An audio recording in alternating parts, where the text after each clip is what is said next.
Salam salam les patriotes, nuyu naa leen ziar leen. Ousmane Sonko et son silence qui dérange. Le silence de Ousmane Sonko est plus bruyant que sa parole. Loolu moo xew. Cette pute politique là, cette pute de la plume, cette prostituée politique qui est Maïmouna Ndour Faye. Maïmouna Ndour Faye kañ ngay bàyyi manipulation. Maïmouna Ndour Faye kañ ngay bàyyi fen. Maïmouna Ndour Faye kañ ngay bàyyi di dugg ci bëgg foog ne mën nga dugg ci bopp Sénégal yi def benn manipulation boo xam ne ñun xamuñu lan la kañ nga koy arrêté Maïmouna Ndour Faye. Alors déglu naa la nga ne li ñuy xalaat au niveau de l'APR ak li ñuy xalaat li nit ñi di xalaat mooy que Macky Sall mi ngi wax ak Ousmane Sonko loolu moo tax ñu retiré defuñu benn motion de censure defuñu benn recours que nit ñi dañu xalaat ne Macky Sall mi ngi wax ak Ousmane Sonko loolu moo tax ndax Ousmane Sonko waxul ci candidature Macky Sall à l'ONU da ngay kàcc Maïmouna paaka mburu tu n'as qu'à la boucler tu es une pute politique yow ci xaalisu askan bi nga tabaxee sa rajo ak sa télé yow ci xaalisu askan bi lañ la jox parce que caga politique nga yow tu t'offres au plus offrant temps yële duggoon nga ci communication Diomaye président ñu jox la lépp nga moom lépp di wax lu la neex di sànni Pastef ay trac tu n'as jamais essayé aimé le Pastef bëgguñu sax nga bëgguñu nag parce que bu ñu bëggee rek war nañoo tiit te dellu ginnaaw ñun bëgguñu caga bëgguñu ko soxlawuñ ko Maïmouna sa manipulation yi ça ne passe pas Ousmane Sonko su waxee ngeen ne lu tax mu wax su waxul ngeen ne lu tax mu noppi Ousmane Sonko lu muy wax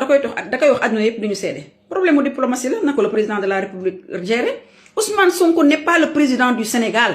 encore une fois futee may leen ko ndeyu jàmm bàyyi leen ko mu nooyi ngeen may ko ndeyu jàmm il n'est pas le président du Sénégal le président du Sénégal s'appelle Bassirou Diomaye Diakhar Faye le traître le dissident kooku mooy président Sénégal kooku nga xam ne ce qui est sûr mooy bu ko Macky Sall woowoon rek ne ko damaa bëgg a nekk président ONU honneur boobu mu koy defa rek parce que c'est un petit type amul cerveau bu baax amul cervelle bu baax kooku moom nga xam ne santé mentale la am ego démesuré la am dafa bëgg nit ñi mettre ko sur un piédestal bu ko Macky Sall tegoon sur un piédestal da koy jàppale sa candidature Ousmane Sonko bañ ko laajee ba mu demee ONU lu mu wax moi je représente le président c'est un problème diplomatique na ko président réglé boppam du ci wax et le gouvernement du Sénégal a fait un communiqué à travers le ministre des Affaires étrangères que ne ñoom yéeguñu sa candidature duñ ci wax kon le gouvernement s'est déjà prononcé lu tax nga bëgg a dugal ci bopp sénégalais yi que ne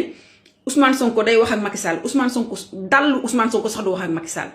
Ousmane Sonko il a un devoir de transparence avec le peuple sénégalais il a un devoir de vérité avec le peuple sénégalais Ousmane Sonko ne parlera jamais avec Macky Sall sans pour autant que peuple sénégalais xam ne mi ngi wax ak Macky Sall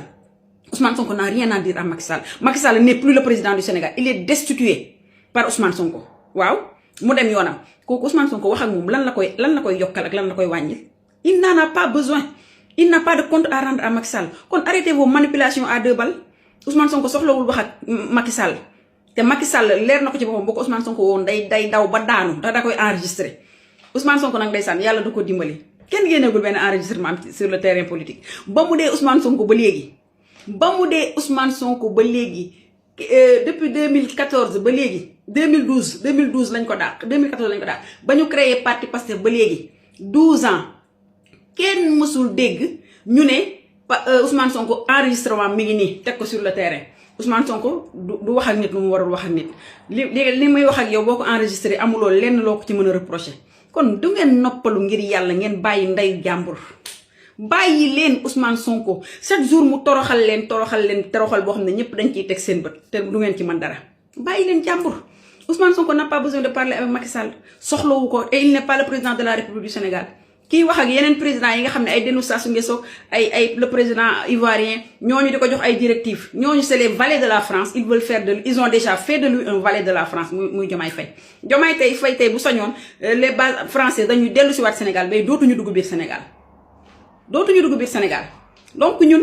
soxlawuñu ngay def sa manipulation lâche et vile cette manipulation de merde à deux balles nga ñëw di ko def pour dugal ci bopp nit ñi que ne waaw lu tax defuñu recours c'est parce que Ousmane Sonko mi nga wax ak Macky Sall ñun Pastef duñu mës a ànd ak waa APR bu dee yow foofu nga bëgg a dem foog ne ñun Pastef dañu soxla APR pour mën a gagner élection 2029 non yéen a ngi fi woon àndu leen woon ak ñun te gagné nañu nag à 54% yéen a ngi fi woon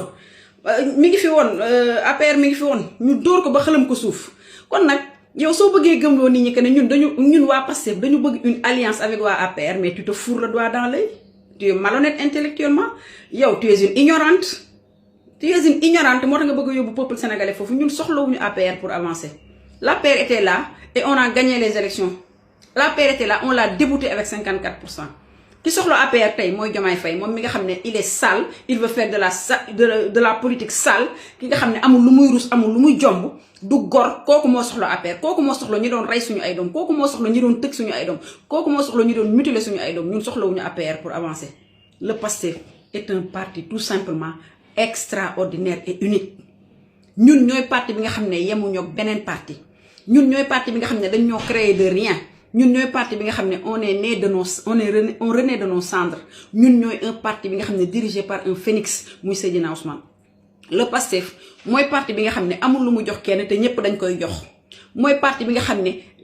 au début kenn gëmu ko woon tey ñëpp ñoom moom la ñu gëm parce que moo am légitimité populaire. Le Pastef mooy parti bi nga xam ne pour mu def campagne électorale pour mu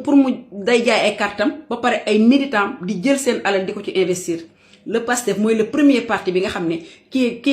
parti boo xam ne ay militants ñoo ko jël en charge. Le Pastef mooy parti bi nga xam ne même buy def meeting xale yi dañ naan na fayleew leen ñu entrée bi ñu fay entrée bi dugg kooku mooy le Pastef. Le Pastef mooy ki nga xam ne diaspora bi nga xam ne ñoom lañ doon taxé de 4% et qu'elle ne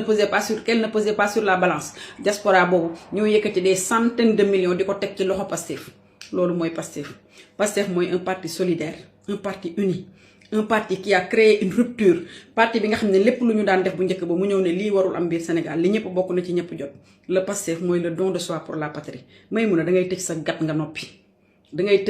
nga noppi suñu leader il nous doit un devoir de transparence devoir de clarté devoir de vérité te loolu ci lay doxee ñun soxlawul gis Macky Sall soxlawul gis beneen président de la République soxlawul leneen bañ koy def ci 20 mètres du monde yëgul tinul dañoo xam ne lii gëddam la ñu jox ko chaque jour ngeen di wax li bon ci moom di insinuer parce que je pense que nga wax je crois que dama yaakaar ne dama xalaat ne parce que xam nga ne li ngay wax ay dul la ay kàcc la loolu moo tax nga di ko wax dama la bëgg a wax ne Ousmane Sonko moo leen gën seen ndey gën seen baay Ousmane Sonko du ñu njaaj le peuple sénégalais Ousmane Sonko du wor le peuple sénégalais Ousmane Sonko xam na ne tey peuple sénégalais bi ñoo ko indi fi mu doon tarixa falu ko kilifa diine falu ko kilifa aada falu ko le peuple sénégalais a fait un choix en sa personne. Lu tax ñu def loolu dañoo gis ne kii nit ku jub la nit ku gëm yàlla nit ku ragal yàlla nit ku am diine la nit ku maandu la mais nit la ko aussi dafa am constance am détermination nit ku am charisme la nit ku bëgg Sénégal la loolu moo tax le peuple ëlbati ko jox ko bopp du kenn ku mën a vanté wu taxaw ne maa créé Ousmane Sonko wala maa fal Ousmane Sonko falu leen ko créé wu leen ko peuple bee ko créé peuple bee ko fal loolu moo tax lépp lu am day delluwaat ci peuple bi wax ak peuple parce que peuple bi ñoo tax mu toog fi mu toog tey Ousmane Sonko se bat pour le don de soi de la patrie Ousmane Sonko se bat pour li ñëpp bokk ñëpp jot kooku mooy Seydina Ousmane gisul alal gisul kër gu rafet gisul ay milliards gisul palais gisul leneen li mu gis mooy le peuple sénégalais nañu nekk si jàmm kooku moo bëgg Sénégal kooku moo bëgg sénégalais bu nekk boo yeewoo nga nekk si jàmm am loo lekk am loo naan am foo tëdd maanaam dignité Ousmane Sonko moo bëgg sénégalais bu nekk ngay dund ci dignité te yàlla dina ko yóbbu ci à la présidence en 2029 te balaa 2029 ñu dem de élection 2027 ngeen xool dama ne xam nga ñun lu ñu yàkkamti wax ji lu ñu yàkkamti mooy ñu egg décembre 2026 Diomaye dissoudre assemblée nationale ñu mën a boole ñu mën a coupler parce que Diomaye fa la jëm bu leen ci kenn ndax Diomaye fi mu jëm mooy dafa bëgg a coupler les élections législatives ak les élections municipales loolu lay boole ñun pare nañ ko ba yàgg ba toog di ko xaar yàlla xam ne barke Serigne Touba pare nañ billaahi wallaahi ñun pare nañ xam nañ ne fa la jëm ñoo ko dàq politique ñoo ko gën a am ay Messi ñoo ko gën a am ay Ronaldo ñoo ko gën a am ku mu mënti bëgg may wax moom ki moom may wax waxu messianisme nga xam ne Diomaye président la jël coalition tuddee ko ba pare jël même les projets du Sénégal bi nga xam ne xaalisu Sénégal yi moo koy financé mu naan plan Diomaye pour la Casamance waaye di matadi fu ne nga bëgg face sa tour parce que amoo santé mentale bu dëgg ñun loolu lijjanti wuñ ko dañ ne booleel ñu élection législative yi boole ko ak élection municipale ñu duma la ba xëlam la suuf 557 communes yi ñu am ñu jël 650 yi bàyyi la set yi ñun loolu la ñu wax 550 yi la ñuy téye jël set yi sarax leen ko mu nekk seen ñamu bët dinañ leen wulli yoo xam ne ba ngeen juddoo ba léegi ci seen ndey ak seen baay kenn mosu leen koo wulli waxuma leen 54% waaye élection présidentielle 2029 danañ leen wulli plus de 70% dinañ leen ko duma te mënu leen ci dara le peuple avec Ousmane Sonko nangu leen ko teel a nangu nag day yombal ay doon may mun a bàyyil manipuler bàyyil fen bàyyil kàcc tu es une prostituée politique tu es une prostituée de la plume yow tu t'offres au plus offrant sa paaka mburu boobu doy la nga ñëw bëgg cee dugal Ousmane Sonko boo ñu attaqué nag ñun patriote